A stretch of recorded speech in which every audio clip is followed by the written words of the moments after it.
আয়াত ৫৭।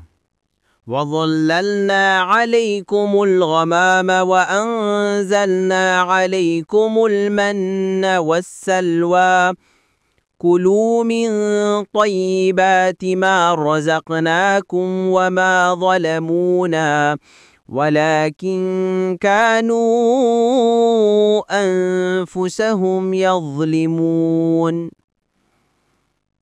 অনুবাদ: আর আমরা মেঘ দ্বারা তোমাদের উপর ছায়া বিস্তার করলাম এবং তোমাদের নিকট মান্না ও সালওয়া প্রেরণ করলাম। বলেছিলাম, আহার করো উত্তম জীবিকা যা আমরা তোমাদেরকে দান করেছি। আর তারা আমাদের প্রতি জুলুম করেনি, বরং তারা নিজেদের প্রতি জুলুম করেছিল। তাফসির ১ নং ফুটনোটের বিবরণ। ইসরাইল বংশধরদের জন্য আল্লাহ রাব্বুল আলামিনের প্রেরিত আসমানি খাবার, যা গাছের উপরে কুয়াশার ন্যায় জমা হয়ে থাকত।